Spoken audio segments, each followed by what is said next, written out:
amis, bonjour le monde.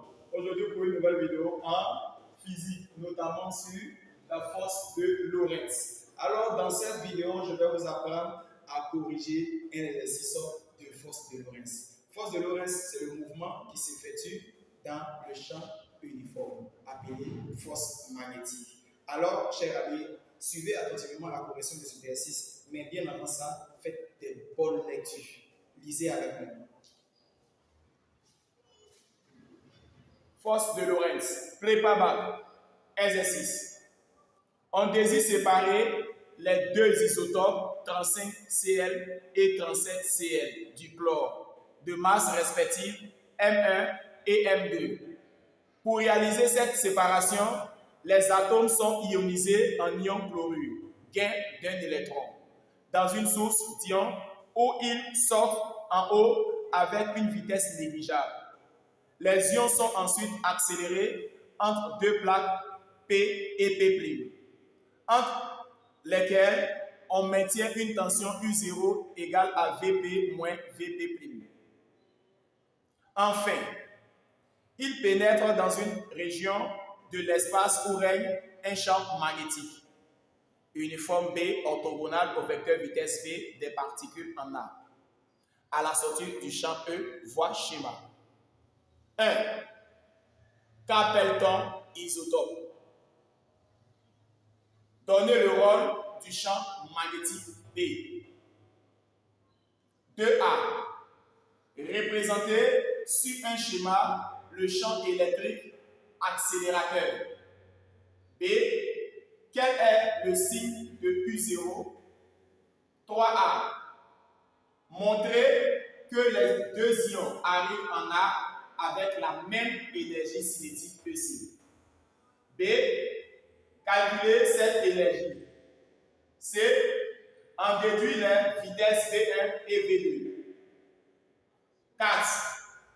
Précisez sur le schéma le sens de B pour que les ions parviennent en M et N.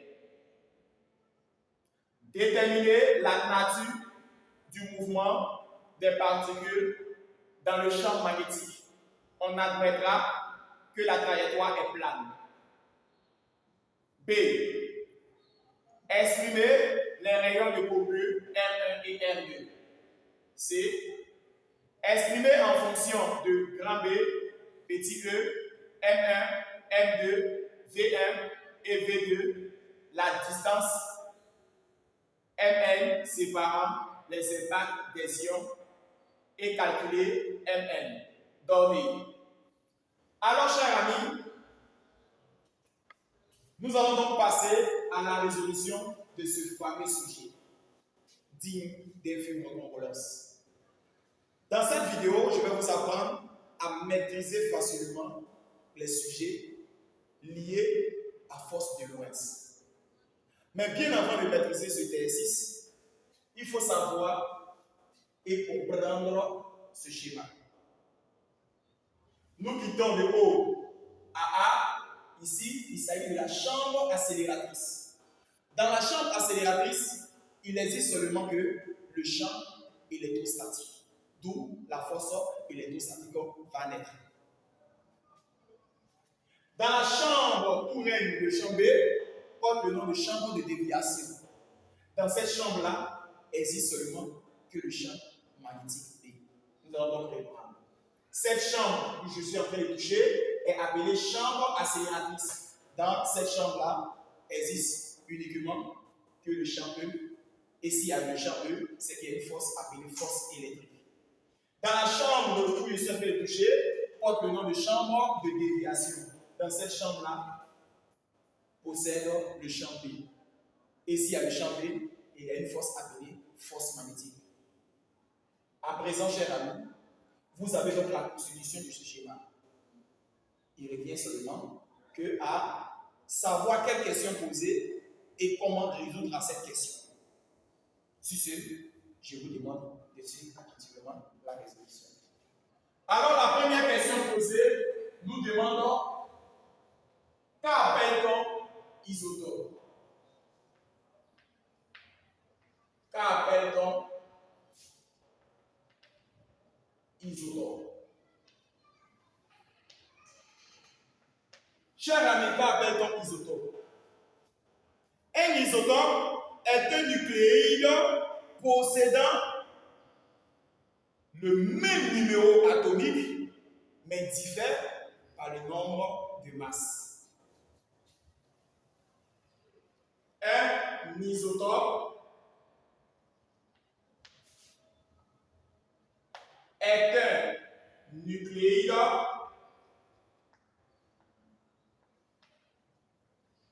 possédant le même numéro atomique. Le numéro atomique, c'est pas le nombre de protons.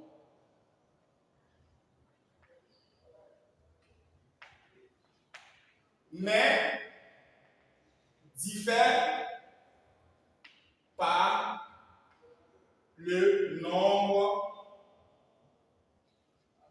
de masses. Alors, à présent, chers amis, il fallait retenir donc si je prends le nucléide X, ici, on aura A1. Ici, le même numéro atomique s'appelle Z et le nouveau composé que j'ai choisi porte le nom de A2, puis là, on ne ressemble pas à A1, mais ont le même numéro atomique. Z est appelé le numéro atomique ou bien le nombre de protons.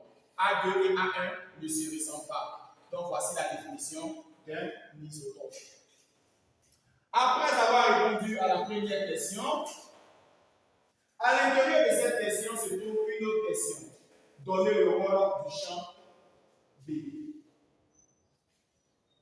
Donnons le rôle du champ B. Cher ami, quel est le rôle du champ B? Le champ B a pour but de protéger la Terre. Le champ B protège la Terre et permet la déviation de différentes particules. Alors, nous allons donc reprendre ensemble. Le champ B protège la Terre et permet la déviation des particules. Voici donc le rôle du champ B. À présent, nous allons donc passer à la question 2A qui nous demande de représenter sur un schéma le champ électrique accélérateur. 2A, représentant sur un schéma le champ accélératrice. Mais accélérateur, s'il vous plaît. Le champ. Chers amis, je ne vais pas aller prendre un nouveau schéma, je vais toujours utiliser ce schéma. Représentons sur un schéma le champ accélératrice. Il s'agit donc de champ électrique accélératrice. Retenez bien que cette partie est appelée chambre accélératrice, même si on ne dit pas. Et ici est appelée chambre de déviation. La chambre accélératrice possède un champ appelé champ E. La chambre de déviation possède un champ appelé champ B. Comment réussir la projection du champ E? C'est très simple. Il faut simplement utiliser la traceuse et se poser une seule question. D'après l'information, nous avons Lyon chlorure. Ion chlorure. L'ion chlorure est Cl-. Quelle est donc la charge de l'ion chlorure? L'ion chlorure est négatif à une charge appelée moins, donc l'ion chlorure est égal à moins E qui est inférieur à 0. Ce qui sous-entend que Q est inférieur à 0, ce qui signifie que E et Fe sont deux sens opposés.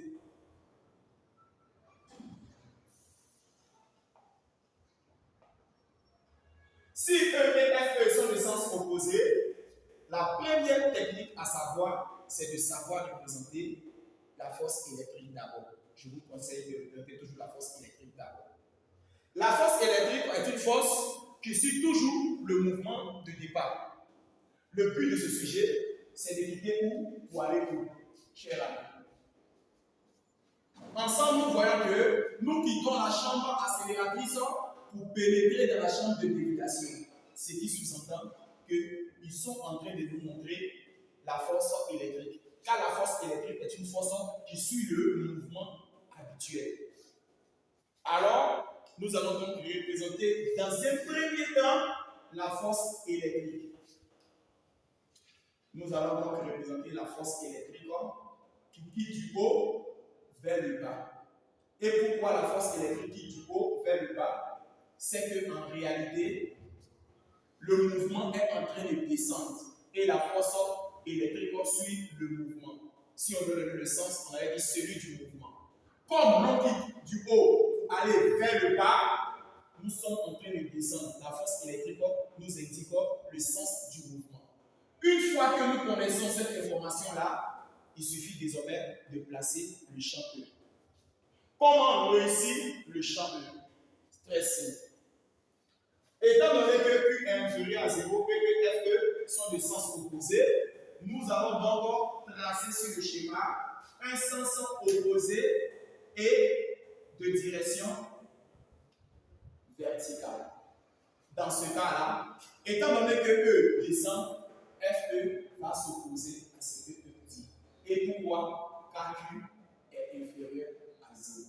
Lorsque Q est inférieur à 0, E et Fe sont de sens opposés. Dans ce cas-là, chers amis, nous constatons impérativement une information principale. Que, à partir de cet instant, Q étant inférieur à 0, savoir que E et Fe sont de sens opposés. Que se passe-t-il si Q était supérieur à 0, chers amis? Bravo! Il se passerait que la force électrostatique et le champ électrique allaient aller dans le même sens. Bravo à toi qui as participé à la maison. Dans ce cas-là, nous venons de répondre à la question de représenter sur le schéma le champ électrique accélératrice. Nous allons mettre sur notre feuille de copie l'information principale, voie schéma.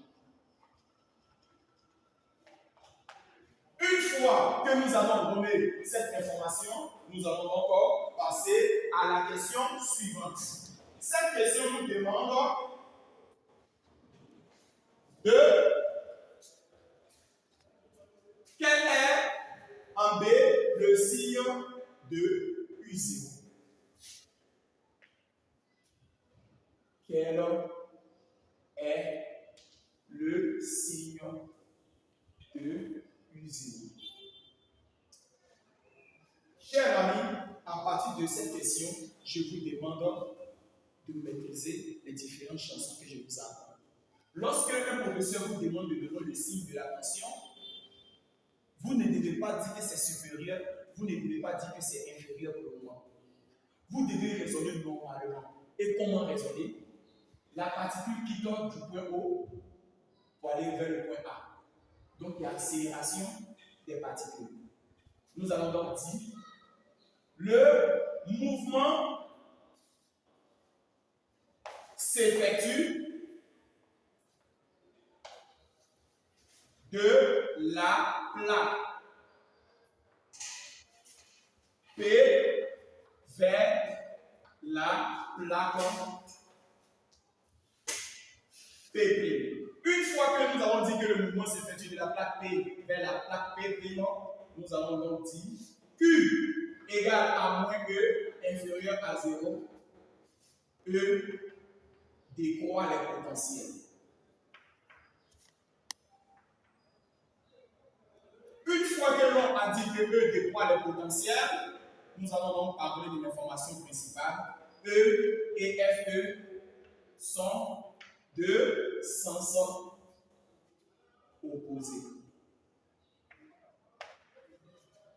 Par conséquent,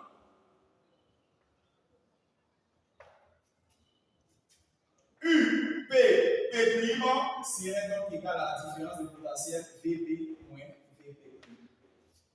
Alors, chers amis, suivez ensemble qu'est-ce que vous devez nous comprendre sur ce schéma.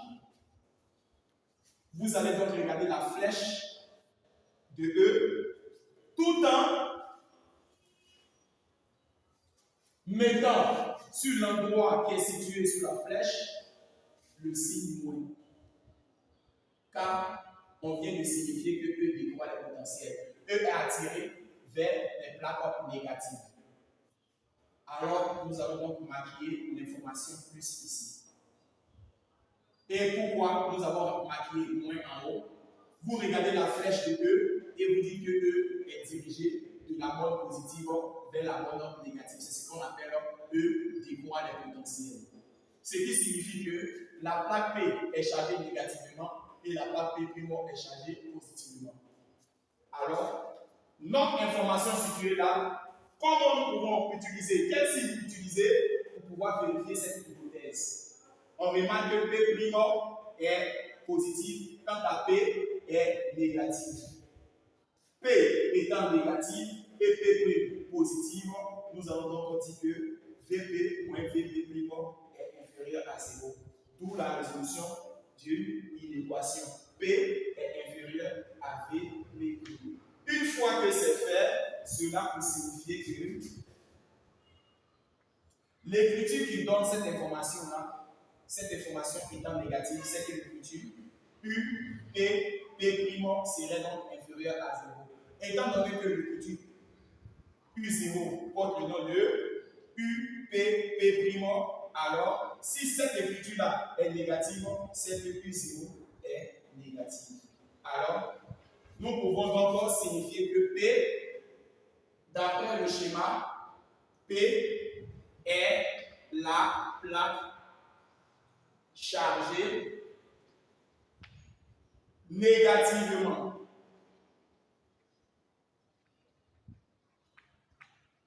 Quant à P' est la plaque chargée positivement.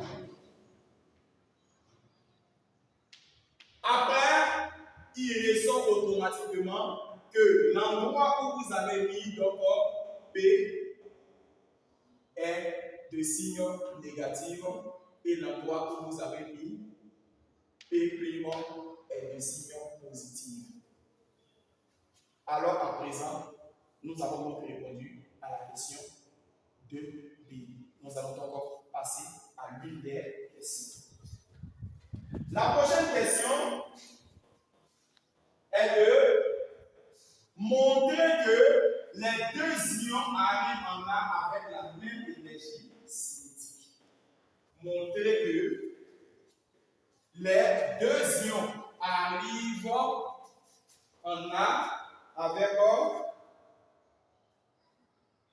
la même énergie cinétique. 3A. Montrons que les deux ions arrivent en A avec la même énergie cinétique.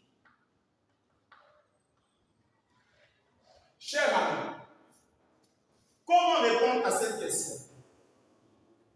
Le monde entier doit savoir que les énergies cinétiques sont toujours les mêmes. Pourquoi? Car les énergies cinétiques varient en fonction de la charge et de la tension. Ce qui sous-entend que EC est égal à Q multiplié par la tension. Quel que soit le corps que tu vas me donner, je vais toujours trouver que l'énergie cinétique est égale à Q multiplié par la tension. Si le corps est appelé X1, son énergie cinétique serait égale à Q multiplié par la tension. Si le corps est appelé X2, son énergie cinétique serait toujours égale à Q multiplié par la tension. L'énergie cinétique ne va jamais changer. Mais qu'est-ce qui va changer? Ce sont les vitesses. Et pourquoi? Parce qu'à l'intérieur des vitesses se trouve chaque masse. La masse du composé appelé X1 ne peut être la masse du composé appelé X2. Chaque ion aura une masse différente de l'autre ion. Mais quant à l'énergie cinétique, c'est semblable, similaire. Pourquoi? Car la formule générale de l'énergie cinétique est égale à Q multiplié par la tension. Vous voyez bien pourquoi on peut répondre à cette question. Alors, nous allons donner une information principale, tout en disant que l'énergie cinétique est appliquée lorsque le théorème de l'énergie cinétique est mentionné. Ce qui signifie que pour répondre à cette question, je vais d'abord distraire le monde tout en disant que le système, il s'agit des ions Cl-. Le référentiel qui est appelé terrestre, supposé galiléen. Et après cette hypothèse, nous allons faire le bilan des forces. Nous sommes dans la chambre accélératrice. Et je répète, dans la chambre accélératrice, existe seulement que la force électrique. Dans la chambre de déviation, existe seulement que la force magnétique. Dans un filtre de vitesse, existent les deux forces, force électrique et la force magnétique. Nous ne sommes pas dans un filtre de vitesse. Nous sommes dans une chambre appelée chambre accélératrice. Dans ce cas-là, il existe seulement que la force électrique. Nous allons donc mentionner force électrostatique. C'est cette force-là qui est appelée force électrique, pour ceux qui ne le savent pas. Alors, une fois que c'est fait, nous allons donc dire, appliquons le théorème de l'énergie cinétique. Et le théorème de l'énergie cinétique ne s'applique pas entre les plaques, mais plutôt entre les points de ces plaques. Chers amis, regardez bien la figure. La plaque est appelée P et l'autre plaque P', mais les points sont appelés O et A. Le professeur a dit dans le sujet que nous quittons au point O sans vitesse initiale. C'est remarqué que la vitesse en haut est négligeable. Négligeable signifie sans vitesse initiale au point O.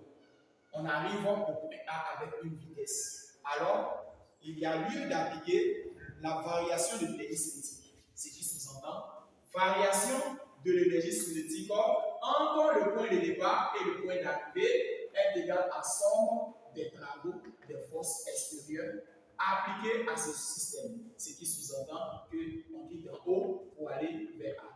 Une fois que cette information est traduite, à présent, nous allons donc remplacer par l'une des propriétés que nous connaissons. Variation de l'énergie cinétique en O vers A est égale à somme des travaux des forces extérieures. Je répète la même écriture que j'avais déjà appelée de O vers A. Une fois que l'on a mentionné cette formule, nous allons donc dire énergie cinétique de A moins énergie cinétique de O est égal à travail de la force électrostatique qu'on avait dit. Alors, le sujet a mentionné qu'on part du point O avec une vitesse négligeable. On part du point O avec une vitesse négligeable. Cela peut signifier que la vitesse en haut est égale à 0. Donc, aura donc énergie cinétique au point A qui est égal à travail de FE. Et travail de FE est égal à Q multiplié par la tension. Étant donné que le corps est négatif, vous préférez mieux de mettre la valeur absolue. Étant donné que la tension du sujet est appelée Q0 et ça possède une valeur absolue, vous mettez encore valeur absolue. Alors, chers amis, à présent, c'est comme si vous avez énergie cinétique en A est égale à la valeur absolue de Q multiplié donc par U en le groupant. Car la propriété en nombre complexe Z' multiplié par Z est égal à module de Z multiplié par module de Z'. C'est cette écriture-là qui a groupé la charge et la tension. Alors, nous allons donc remarquer que lors du calcul, nous allons donc effectuer un calcul, sachant que Q égale à la valeur E du sujet et ça c'est la charge élémentaire. Dans notre exercice, il s'agit donc de électrons. Alors, ça c'est la charge élémentaire. Charge élémentaire. Alors, la charge élémentaire, lorsqu'il s'agit de protons, on a plus E. La charge élémentaire, lorsqu'il s'agit de électrons, on a moins E. Dans notre cas-là, nous avons Q égale à moins E. Nous allons donc remplacer ça ici. On obtient l'énergie cinétique du point A est égale à valeur absolue de moins E multiplié par la tension. Étant donné que la tension aussi était négative, les deux vont donner des nombres négatifs multipliés par négatif en donner positif. Donc, énergie cinétique au point A serait donc égale à la valeur. Ici, ça donne E et U0. On va constater que les énergies cinétiques seront les mêmes. Et pourquoi? Nous avons donc dit pour l'ion 35 Cl-. On aura plutôt énergie cinétique au point A est égale à E multiplié par U0. Pour l'ion 37 Cl-, aussi aura énergie cinétique en A égale à E U0. Conclusion finale, pour les deux ions, Cl-, on a énergie cinétique au point A qui est identique à énergie cinétique au point A. Ça veut dire que ça n'a pas changé. Alors, nous pouvons donc conclure que les énergies cinétiques sont les mêmes. Les énergies cinétiques sont les mêmes. Alors, chers amis, vous venez de comprendre comment montrer que les énergies cinétiques sont pareilles. Nous allons donc répondre à la question 3B. La question 3B nous demande de calculer cette énergie-là. Calculons cette énergie. Alors, au point A, il faut retenir que l'énergie cinétique au point A est égale à E multiplié par la tension. Nous venons donc de donner cette information-là. Nous allons donc remplacer en application numérique chaque terme par sa valeur. E serait donc égal à 1,6 10 puissance moins 19 multiplié par la tension. La tension dans le sujet est 8 10 puissance 3. Nous obtenons par la suite 12,8 10 puissance 1 et nous allons encore vérifier 12,8 10 puissance moins 16. Alors, unité de l'énergie, l'énergie s'exprime en joules. Chers amis, nous avons donc déterminé l'énergie cinétique au point A. Alors, nous pouvons donc répondre tout en disant la réponse suivante. C'est déduisons-en les vitesses V1 et V2. Chers amis, le professeur nous demande de déduire. Le professeur ne nous demande pas de démontrer, mais plutôt de déduire. Quelle est la différence entre démontrer et déduire? Déduire, il n'y a plus d'effort à faire. quelque chose qui était déjà logique dès le haut, vous prenez. Démontrer, il y a quelque chose d'extraordinaire à faire. Alors, comme le professeur me demande de déduire, je vais passer par l'énergie cinétique automatiquement. Je sais que l'énergie cinétique au point A est égale à E multiplié par U. Or, l'énergie cinétique en un point A est égale à 1 demi de mv A carré. Alors, je vais passer pour le premier, on appelle ça V1. Alors, chers amis, nous allons procéder pour l'ion 35 Cl-. Les énergies cinétiques sont les mêmes, mais les vitesses sont comment différentes. Dans ce cas-là, nous allons donc utiliser la même propriété. Si l'énergie cinétique est égale à E fois E, alors on va passer l'énergie cinétique par son équivalent.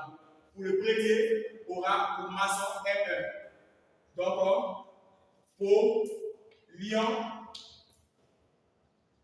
35 Cl-, on a une masse appelée M1.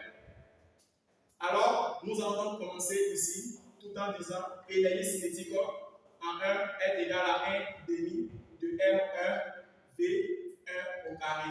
Une fois que c'est fait, nous allons donc dire que cette information-là est l'équivalent de l'énergie cinétique qui se trouve là. Alors, l'énergie cinétique en 1 serait donc égale à E fois Q. Comme on a dit que les tensions et les énergies se ressemblent, alors ça ne va pas changer.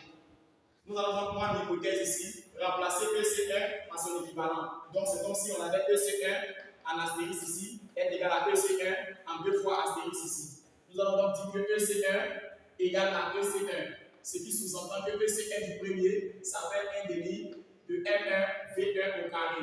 Quant à EC1 du deuxième s'appelle E fois U.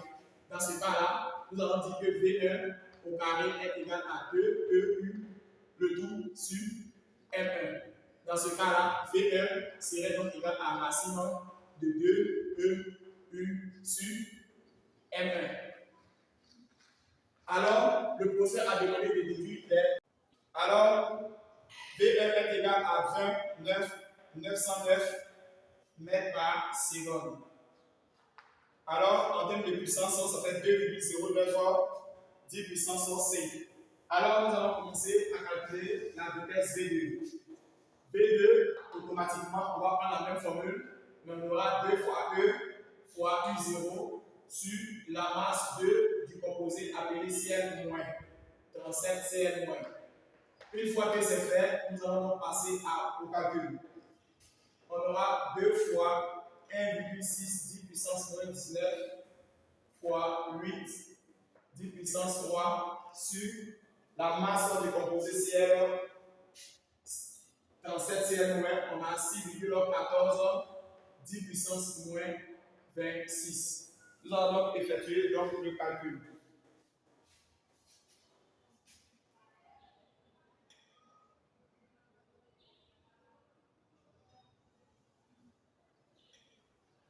On aura V2 qui est égal à 20, 41, 90, 62 mètres par seconde. Ou du moins, si V2 est égal à 2,04 10 puissance 5.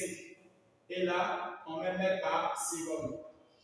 Alors, à présent, on vient de calculer la vitesse. Alors, chers amis, telle la question suivante de préciser sur le même schéma, le sens de V pour que les ions parviennent en M' et M. Suivez attentivement cette partie-là. Précisons sur le même schéma le sens de B pour que les ions parviennent en M et N. Alors, chers amis, pour ceux qui ne savent pas comment préciser le sens de B, je vais donc mettre ici d'abord voie schéma. Et on suit ensemble attentivement. Je vous prie d'être concentrés. Alors, nous allons donc débuter. Dans Dans le sujet, nous savons que l'ion pris en compte est négatif. Pourquoi? Parce que l'ion pris en compte est 35 Cl- ou bien 37 Cl-. Le charge étant négatif, c'est que la charge de Q est négative. Donc, nous avons encore Q qui est inférieur à 0. Q inférieur à 0. Une fois que nous avons donc mentionné cette étape-là, nous allons donc montrer sur le schéma la projection. Alors à présent, nous allons donc effectuer la projection. La meilleure manière de ne jamais se tromper, c'est de mettre la main sur le point qui se trouve là et de commencer à faire les déviations.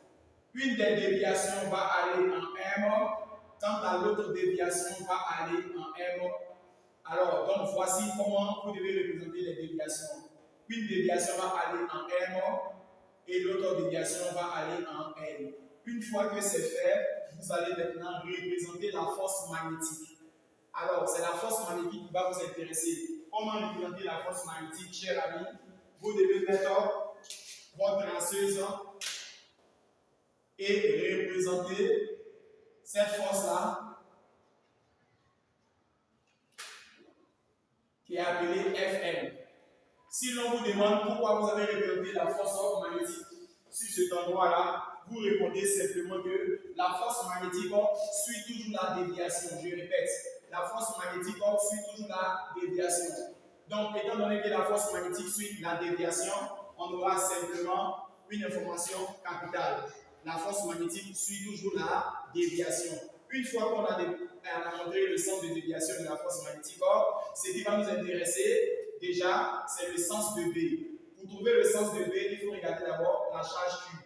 Si Q est inférieur à 0, les quatre doigts ne vont jamais aller dans le même sens que V. Alors je reprends.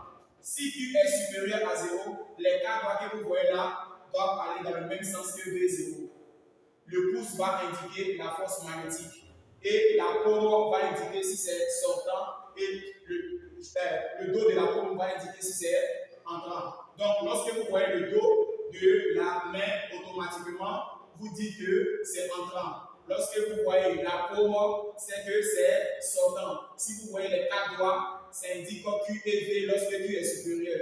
Si vous voyez les quatre doigts, ça indique seulement que Q et V est le sens contraire parce que Q est inférieur. Dans ce cas-là, nous avons donc déjà représenté Fm. Nous avons donc représenté la vitesse. Quelle est l'information à représenter? C'est le sens de B. On veut savoir si B est entrant ou B est sortant. Chers amis, à présent, je vais déjà changer la position de ma main. Pourquoi je ne vais pas représenter mes quatre doigts comme ça? Parce que Q étant inférieur à 0, les quatre doigts ne doivent pas partir dans le même sens que la vitesse. Alors, je vais disposer de telle en sorte que je vais placer mes quatre doigts vers le haut parce que la vitesse va vers le bas. Donc, la vitesse et mes quatre doigts ne doivent pas partir dans le même sens. Qui indique Fm? Alors, on vient de dire que c'est le pouce qui indique Fm. Alors, vous voyez que le pouce est dans la même direction que Fm. Une fois que le pouce indique Fm et que les quatre doigts ne sont pas dans le même sens que la vitesse, on voit la paume. Et dès que vous voyez la paume, ça signifie simplement que B est sortant. Nous allons donc reprendre cette information. Le pouce indique Fm, alors Fm est indiqué par le pouce. Les quatre doigts indiquent Q et V. Mais à quel moment les quatre doigts indiquent seulement que la vitesse? Les quatre doigts indiquent seulement que la vitesse est Q parce que Q est positif. Si Q est négatif, les quatre doigts sont appelés Q seulement, mais ils ne s'appellent pas V. Regardez bien les quatre doigts. Les quatre doigts vont en haut, quand la vitesse va en bas. Les deux ne vont pas dans le même sens. Pourquoi? Parce que Q est négatif. Le pouce indique Fr. Vous voyez la paume. Et dès que vous voyez la paume, ça signifie que nous sommes en train de sortir. Et on matérialise sortant par un point. Alors, pour ceux qui ne savent pas, le point est matérialisé par sortant. Nous allons donc vous donner une information capitale tout en disant que nous allons donc utiliser la règle de la main droite. Donc, d'après la règle de la main droite. Et nous allons donc énoncer cette règle. Le courant entre par le poignet et sort par les doigts.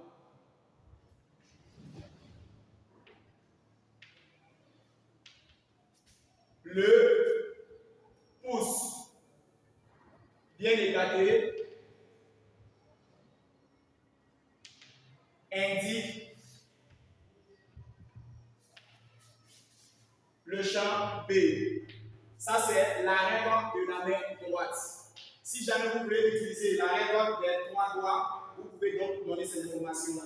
Mais quelles sont les différentes informations que je vais vous amener à comprendre? Je vais dessiner rapidement pour ceux qui n'ont pas bien lu mes anciens cours. Ceux qui n'ont pas bien lu mes anciens cours, je viens de dessiner les 4 doigts qui vont se présenter comme ça. Alors, les 4 doigts sont appelés Q. Lorsque Q est inférieur à 0, les 4 doigts et la vitesse ne vont pas dans le même sens. Vous voyez que les 4 doigts sont dirigés vers le haut et la vitesse dirigée vers le bas. Le pousson indique celui qu'on appelle la force magnétique. Et la paume montre le point, ce qui signifie que c'est sortant. Alors, nous avons dit que B est sortant.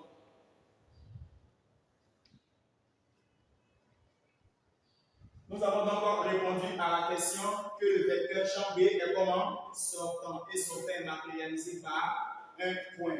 Une fois que nous avons répondu à cette question-là, nous allons donc passer à la prochaine question.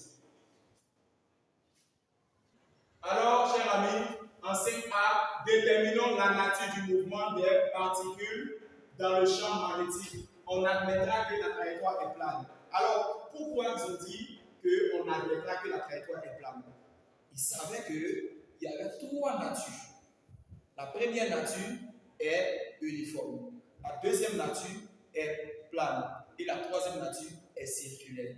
Donc, ils sont obligés de vous dire d'enlever la matière plane là-dedans. Ça, c'est eux qui veulent ça. Sinon, si on n'avait pas donné cette information, nous allons vous montrer d'abord que le mouvement est plan, le mouvement est uniforme, que le mouvement est circulaire. Vous pouvez faire parce que vous pouvez commencer. Ici, on dit qu'on admettra que la trajectoire est plane. Donc, directement, on nous oblige à faire le mouvement uniforme et le mouvement circulaire. Donc, sur ce, je vous demande de suivre attentivement. Nous sommes dans la partie de la chambre de déviation. Et je répète une fois. La chambre de déviation possède une force appelée force magnétique.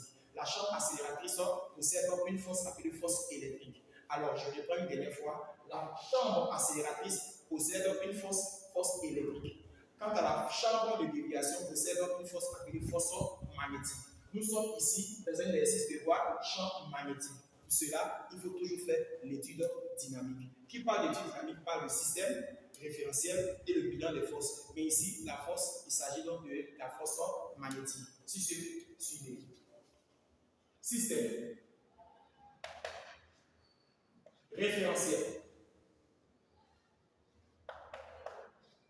Bilan des forces. Alors, le système ici, ça y est de quoi? Les ions Cl-. Référentiel terrestre supposé galiléen. Bilan des forces. Fn, appelé souvent Fl. Si nous appelons Fn, on parlera de force magnétique. Si on appelle Fn, on parlera de force de Lorentz.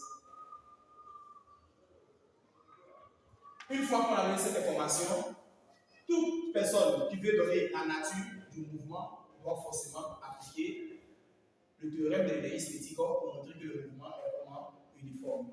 Donc, appliquons le théorème de l'énergie cinétique. Le théorème de l'esthétique s'applique entre 2 instants ou entre 2 points. Entre O et O'. Lorsqu'on ne vous donne pas de point, vous prenez O et O'. Dans ce cas-là, vous allez donc avoir la variation de l'esthétique. Et si cette variation vous donne 0, automatiquement, c'est que l'esthétique finale est égale à l'esthétique initiale. Dans ce cas-là, nous avons dit que la vitesse étant uniforme, alors la vitesse finale serait égale à la vitesse initiale. Donc, la variation de l'esthétique entre O vers O', est égal à la somme des travaux des forces. C'est cette écriture-là que nous allons utiliser pour pouvoir montrer que le mouvement est uniforme. Suivez attentivement. Alors, chers amis, après le théorème de l'énergie cinétique, nous pouvons donc donner la première nature. La première nature est de savoir que le mouvement est uniforme. Montrons que le mouvement est uniforme.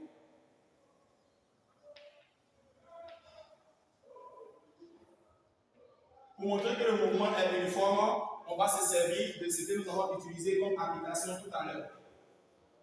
Nous avons donc dit que le théorème de l'énergie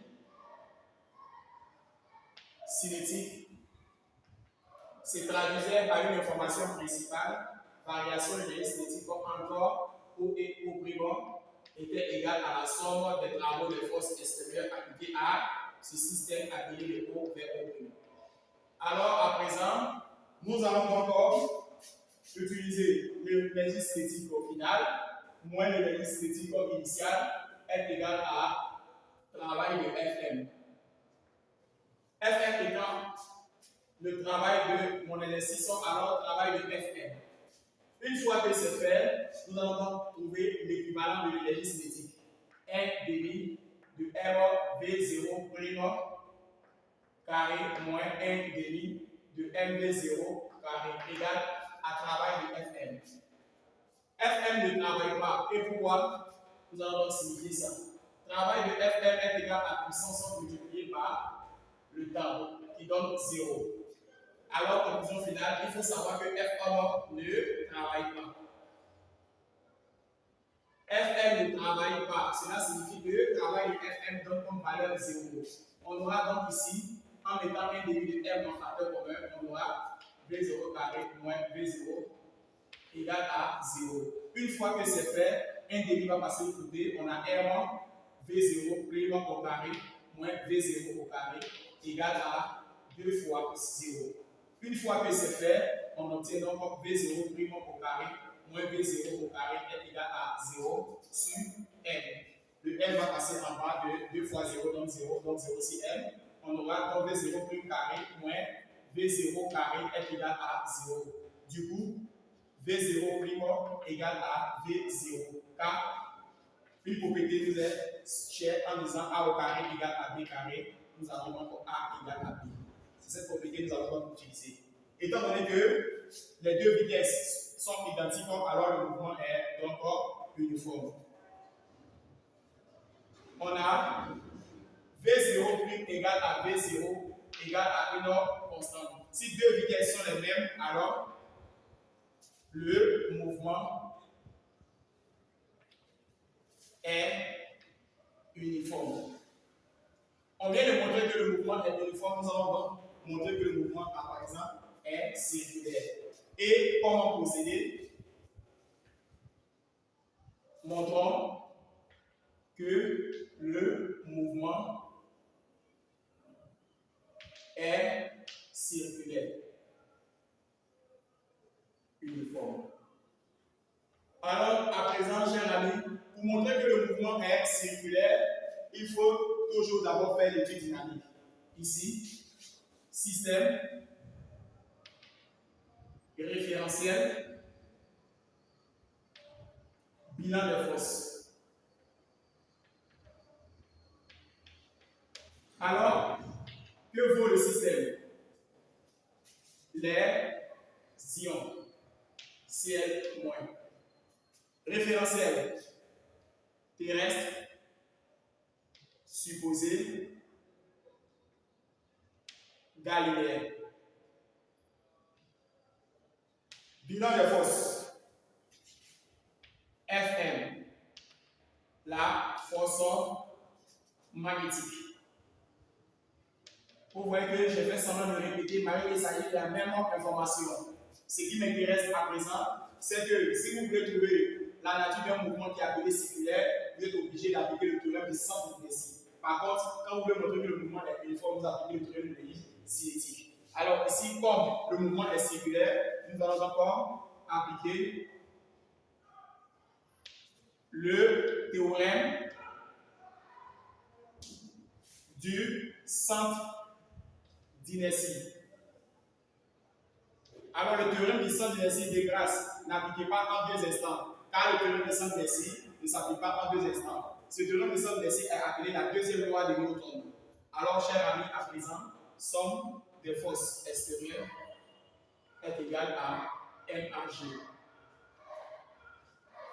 Alors, une fois que c'est fait, nous allons donc dire Fm égale à MAG. Du coup, nous allons donc remplacer Fm par son équivalent QV vectoriel B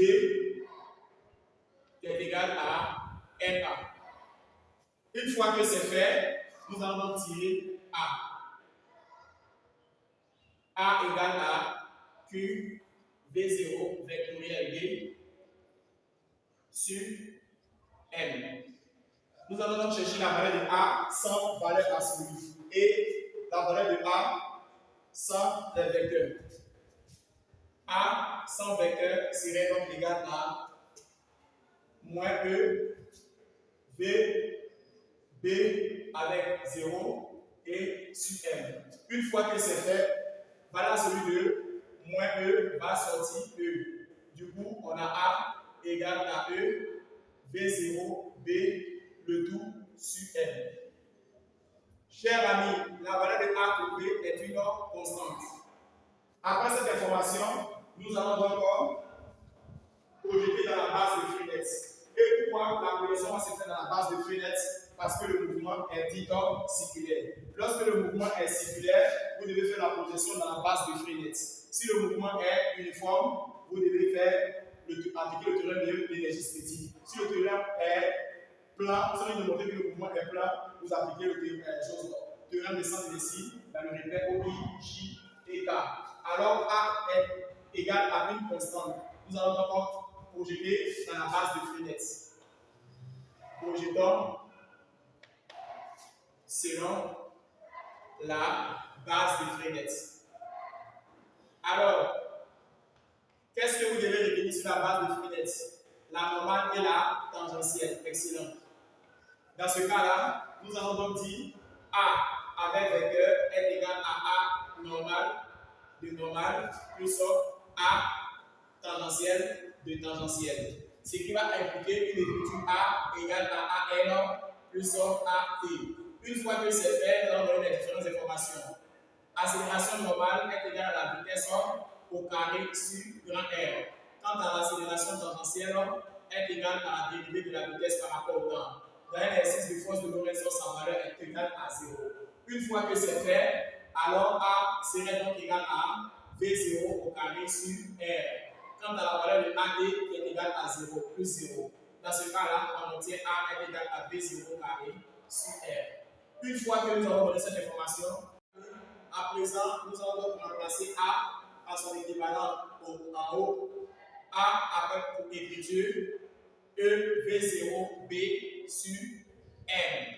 Alors, nous allons donc remplacer A par E V0 B sur M. On aura donc E V0 B sur M égale à V0 carré sur R. Dans cette relation-là, nous allons chercher à tirer le rayon. Alors, chers amis, suivez attentivement. Alors, A égale à E, V0, B sur M et A est égal à V0 carré sur R. Nous allons donc identifier le premier qui est A, le deuxième qui est A, on va faire donc le rapport. Une fois que c'est fait, nous allons tirer le rayon de cours E. Nous allons donc faire passer ici R, E, V0, B égale à R, V0 carré. Une fois que c'est fait, nous allons donc tirer R. R est égal à M, V0 carré sur E, V0, B. Une fois que c'est fait, nous allons simplifier les V0. On aura en simple M, V0 sur E et B. Dans ce sens-là, vous venez de trouver R. Qu'est-ce que nous allons donc dire? M, virgule, V0, virgule, E, virgule et B sont des constantes. Du coup, Nous pouvons donc déduire que R est aussi une constante. Alors, chers amis, après cette information, nous avons dit le mouvement est circulaire uniforme. Alors, chers amis, nous avons donné la nature du mouvement étant uniforme et je vous ai dit, pour montrer que le mouvement est uniforme, il faut appliquer le théorème de l'énergie cinétique. Et entre O et O', à la fin, vous trouvez deux vitesses identiques. Pour démontrer que le mouvement est circulaire, vous devez appliquer le théorème de Sand-Lessing, faire la projection dans la base de Freinet et trouver enfin R est égal à MV0 sur EB. Une fois que vous n'avez pas remplacé E par sa valeur, vous pouvez donc laisser la valeur de Q. Alors, chers amis, nous allons donc passer à la prochaine question. La prochaine question ici nous demande en B d'estimer les rayons de courbure R1 et R2. 5B. Exprimons les rayons de courbure.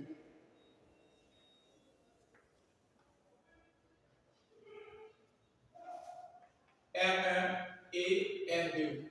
Alors, à présent, on ne doit pas fournir d'efforts pour déterminer R1 et R2. Pourquoi? Parce que le plus grand effort était déjà situé là. Nous allons procéder tout en calculant pour R1. Nous allons signifier pour R1. Alors, comment procéder au calcul de R1? D'abord, on sait que la réponse de la question 5A nous a donné une information principale tout en disant que R était égal à MV0 sur EB. Une fois que nous connaissons cette affirmation-là, nous pouvons donc déterminer pour R1. Alors, pour déterminer R1, vous devez remplacer la masse par 1. Donc, une fois que c'est fait, vous trouvez en présence d'une écriture suivante. Pour R1, on aura donc l'information R1 égale à R1 multiplié par V1 sur EB. À travers ce que vous avez trouvé, vous pouvez donc en déduire cette information. Le professeur me demande de déterminer l'expression. Une fois que c'est fait, je vais passer au cas de R2. Pour R2, la masse serait L2 et la vitesse serait V2. On aura donc R2 égale à M2, V2 sur EB. Alors, chers amis, à présent, si j'arrive à les valeurs comme le sujet est donné, vous pouvez donc calculer. Vous regardez dans le sujet si vous avez la masse. Vous avez le B, vous avez la masse F1, vous avez donc V1. Pour cela, nous allons donc passer au calcul. Ok, nous allons donc passer au calcul. Et comment procéder, chers amis, suivez à présent. Nous allons vérifier le calcul. Calculons R1 et R2. Au R1, on aura R1 égale à L1 V1 sur EB. Application numérique. R1, la masse R1, il s'agit donc de la masse R1 du composé appelé 35 Cl-, multiplié par la vitesse G1 sur EB1. Alors, sur EB, alors R1, dans ce cas-là, nous allons remplacer la masse par son équivalent. La masse 35 est égale à 5,81 10 puissance moins 26 multiplié par la vitesse. La première vitesse est égale à 2,09 10 puissance 5 sur 1,6 10 puissance moins 19 multiplié par B. B est 0,2. Chers amis, nous allons passer à l'aide de la calculatrice pour trouver R. R égal à 0,379. Nous allons donc passer à l'application de R2. Pour ce faire, on aura R2, les deux seront différents par la masse. M2 est aussi volume B2 sur EB. Nous allons donc remplacer chaque élément par sa valeur dans l'application numérique. Alors à présent, nous allons donc avoir M2. Il s'agit donc de la masse 2 du composé appelé 37 Cl-, multiplié par le volume B2 E et B. Alors nous allons donc passer au calcul. La masse de 2 est égale à 6,14 10 puissance 26. Une fois que c'est fait, nous allons multiplier par la vitesse. La vitesse, nous allons trouver 2,04. 2,04 10 puissance 5. Une fois que c'est fait, multiplier par 1,6 10 puissance moins 19 coulombs. 0,2. Alors, à présent, nous allons calculer R2. À l'aide de la calculatrice, nous trouvons 0,14 mètres. R1 et R2 s'expriment par mètres. Nous allons donc poursuivre. 5C. Exprimons en fonction de B, de E, de M1, de M2, de V1, de V2, la distance entre Mn séparant les impacts. La question posée nous demande d'estimer en fonction de toutes ces informations-là. La question posée porte le nom de calculum Mn. Ici, chers amis, c'est la question la plus facile. Pourquoi? Parce que voici ce que l'on vous demande de calculer. Mn. Pour calculer Mn, la dimension d'ici à ici est appelée Mn. Voici l'endroit que vous cherchez à calculer. Pour ce faire, vous devez prendre le point situé là jusqu'à L pour trouver le plus grand demi-cercle et après jusqu'à M pour trouver le deuxième demi-cercle. Alors, comment on peut écrire Mn en fonction mathématique? Mn doit s'écrire sous la forme de Am moins Am. Alors, une fois que nous avons donné cette information qui est appelée Mn, nous pouvons donc avoir le plus grand appelé Am et le moyen. Une fois que c'est fait, et pourquoi? C'est en termes de distance. Si c'est en termes de vecteur, vecteur Mn n'a rien à voir avec vecteur Nm. Mais en termes de distance, la distance Mn est égale à Nm. Alors, une fois que nous avons cette information-là, nous pouvons donc utiliser An. A à N représente le plus grand demi-cercle. Nous l'appelons grand demi-cercle, D2. Et AM est le plus petit demi-cercle. Nous allons l'appeler D1. Une fois que nous connaissons cette information, on sait que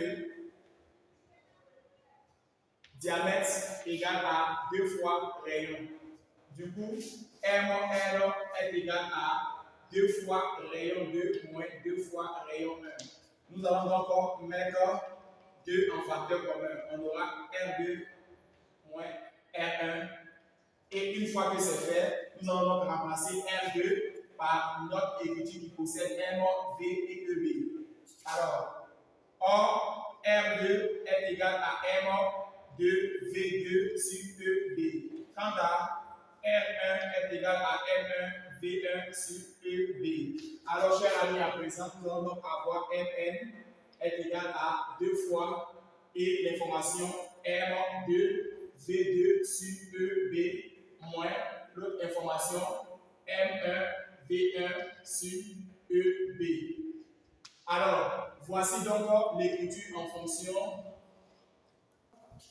M2 V2 sur EB est égal à R2 et la valeur de R2 est égale à 0,4 mètres. M1 V1 sur EB est égal à R1 qui est égal à 0,379 mètres. Une fois que c'est fait, nous allons donc remplacer R2 et R1 ou bien cette écriture-là à l'aide équivalente. On obtient Mn qui est égal à 2 fois R2 qui est égal à 0,4 moins 0,379. Alors, nous allons donc effectuer le calcul. Étant donné que Mn est une distance, nous allons donc mettre ça en mètres. Alors, à l'aide de la calculatrice, lorsque nous posons, nous trouvons 0,042. 0,042. Alors, chers amis, nous avons donc résolu cet exercice et je vous demande d'apprendre les propriétés comme montrer que le mouvement est plan, uniforme et circulaire, et puis comment représenter le sens de B et déterminer le signe de la tension. Sur ce, je vous dis au revoir pour une nouvelle vidéo.